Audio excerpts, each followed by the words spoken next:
Mapmaker Meadow was a gentle bowl of green. Stones wore soft moss like tiny hats.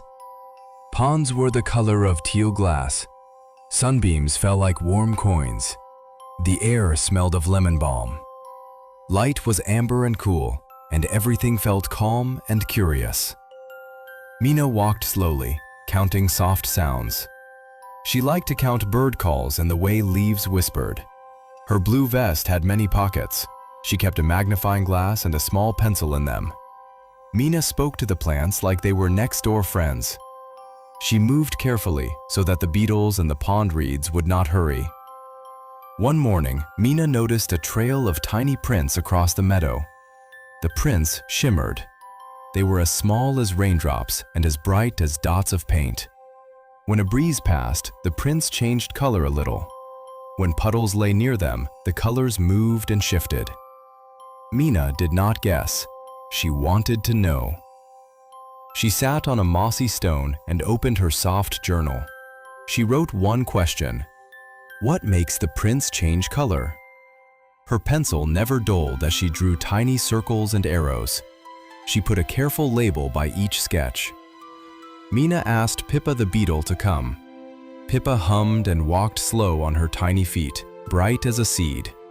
Then Mina walked to Mr. Rowan's garden. Mr. Rowan carried his trowel and a bucket of soil. He smiled and listened. He liked careful plans. Mina made small tests. She placed a dry leaf on one print and a pebble on another. She flattened a strip of paper as a tiny color chart and put it in the sun. She counted and watched. She said each test like a little question. What if the spot is in shade? What if salt sits near it? What if rain falls? Soon Mina and her friends saw small rules. In the cool shade, the prints looked brighter, like colors waking up.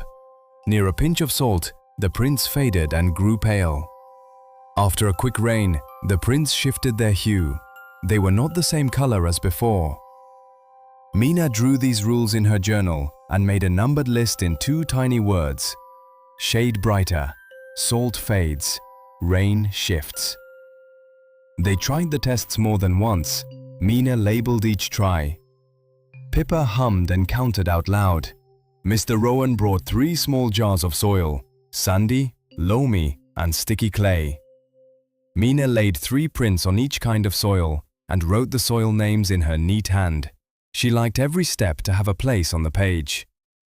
Mina made a careful prediction next. She set a small color chart beside a fresh print. She planted tiny boards of the 3 soils a little way apart. She forgot to guess by feeling alone. Instead, she used her notes. Her thought was clear. If rain makes prints shift, the prints on clay will change more because clay holds water. Prints on sand will fade more because sandy soil dries fast. And a tiny umbrella will keep one print closer to its old color. She pinned a tiny umbrella over one paper chart. She placed salt near one print to test the fading rule. She placed the jars of soil under the same sky. Then she waited and watched. Mina read aloud the numbers she had written. Her voice was small and excited. A slow rain came. Drops made the meadow sing. Pippa sheltered under a leaf and hummed. Mr. Rowan watched the jars and Mina's paper chart. Mina peered through her magnifying glass and turned each page of her journal. She matched each new color to her little chart. The prints changed. The print under the tiny umbrella held its color best.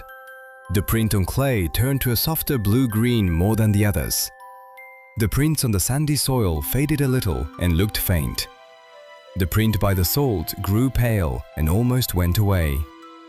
Mina smiled. Her prediction matched what she saw. Everyone clapped softly because the meadow did not need loud noise. Even the reeds seemed to nod. The result was a gentle surprise. Some neighbors thought the colors would all change the same, but Mina had written every step and every small test. Her careful page made the difference. The neighbors learned how to watch slowly, how to write what they saw, and how to try again. After the rain, the meadow felt like a big, calm classroom. Mina showed the children how to set up a tiny test.